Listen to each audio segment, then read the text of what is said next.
The 2024 Chili Bowl Nationals has officially concluded, and Logan Seavey picks up another Chili Bowl Nationals victory. What's going on, guys? It's Daniel, and welcome back to our video. I just got done watching the 38th Chili Bowl Nationals, the 2024 Chili Bowl Nationals. We've got a little bit to talk about from this race. Let's go and talk about it. So, the race had a lot of chaos in the beginning. Got a big wreck to happen on lap number 1 when Michael Pickens unfortunately went up and over, and his night was officially done. We went a few laps green, about 4 or 5 laps, and then unfortunately another caution would come out. At the time, Buddy Kofoid had actually made the pass on Logan Seavey, but because the lap had not been completed, he had to give the position back and drop back to second. Unfortunately, drivers like Steven Sider and Cameron Keyes Knights unfortunately came then because of that, and there was a big scare that Buddy Kofoid was not going to be back in the race, but I believe they had to change a transponder, if I'm not mistaken, and he was able to retain a position in second place. Once the race got going back green, the outside line worked a little bit for at least the early portion. It was really fun watching Dason personally move up to the front and was really charging up to the front. But unfortunately, as the run progressed, the bottom line became extremely dominant and became really, really complacent on the bottom. And it was very, very difficult to pass as the long run continued on, which was extremely disappointing. Then about 18 laps to go in this race, Ken McIntosh unfortunately spun out. Already got a little controversy with Thomas Meserol from the B main, so I think a lot of people are really happy to see Ken McIntosh end up spinning out. His night unfortunately came to an end because of that, and his night came to an end. Went back racing with about 13 laps to go, and then on the restart, Tanner Thorson ends up spinning out, and they don't complete the lap, bringing the caution out. Today we're talking about bringing him in, basically to change a tire, if I'm not mistaken, and unfortunately he just said, F it, I'm done, I'm going home, and his night was officially done and over. We got back racing, we went back to green, and then at this point, it was basically a battle between Logan Seavey and Michael Kofoid, also known as Buddy Kofoid. It looked like Buddy Kofoid was trying everything he can, but once all the cars were on the bottom, it was very difficult to pass. There were times in the last 2 laps that Buddy Kofoid was really gaining. I thought Buddy was really going to get there to the inside and try to challenge Logan, and it would not be enough for him, though, and coming off the final corner, Logan Seavey goes back-to-back and wins his second Golden Driller and wins the 2024 Chili Bowl Nationals. First off, congratulations to Logan Seavey. Well-deserved. Had been really, really strong throughout the Chili Bowl week. I think he won the feature on Monday, if I'm not mistaken. Did an incredible and amazing job. He had been feeling, unfortunately, under the weather, so that was really unfortunate to hear. But I think Logan Seavey absolutely deserves a win. Had the best car, in my opinion, and was really, really good throughout the week. He was someone who was a massive favorite coming in. I thought he was going to have a really good chance to go back-to-back, and he was able to pick that up here. So massive congratulations to Logan Seavey on winning the 2024 Chili Bowl Nationals.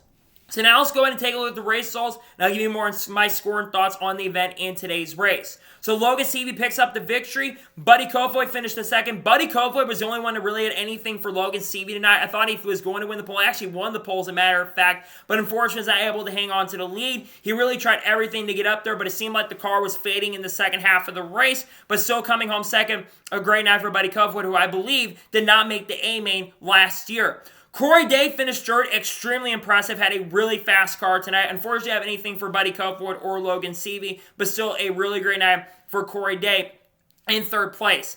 Dason Pursley finished fourth.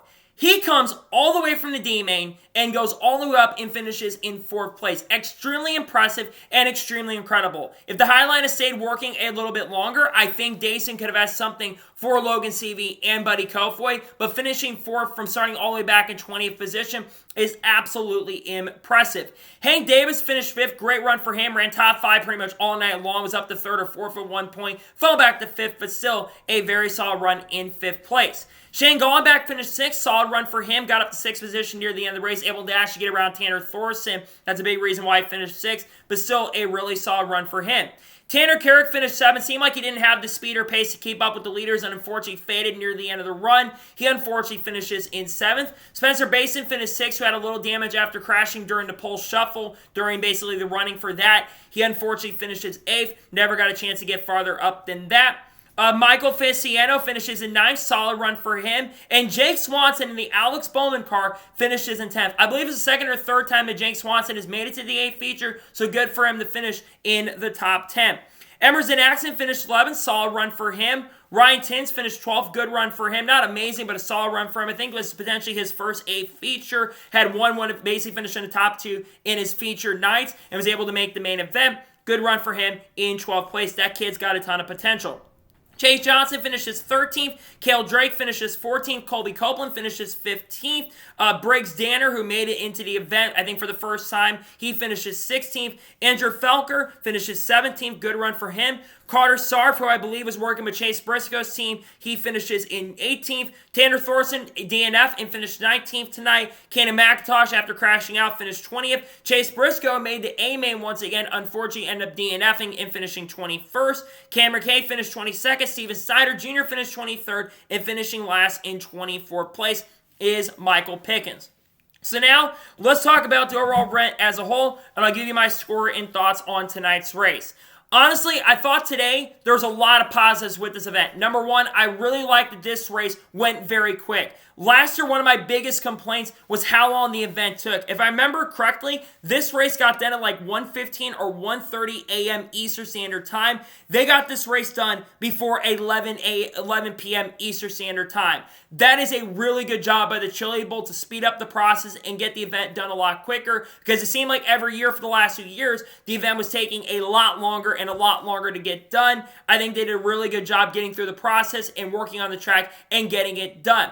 So I'll give a positive for that. Also, I thought a lot of the prelim features, the B mains, the C mains, the D mains, had a lot of really awesome and fun racing too.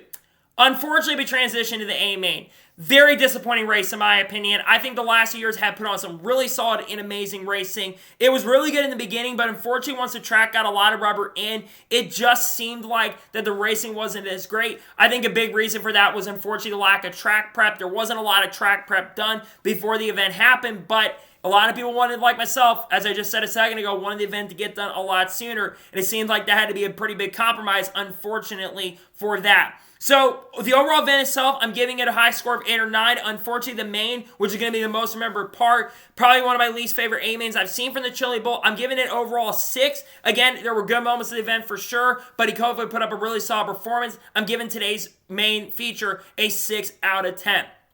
So, that is going to be it for the race review for the 2024 Chili Bowl Nationals. I want to thank you guys for watching. Please subscribe to the channel, notifications on, so if I win a video, does go live on my channel. Follow me on Twitter, Facebook, and Instagram, and support on Patreon as well. Links description below that, and comment your thoughts below on today's episode. What are thoughts about the Chili Bowl Nationals? Let me know your thoughts in the comments below.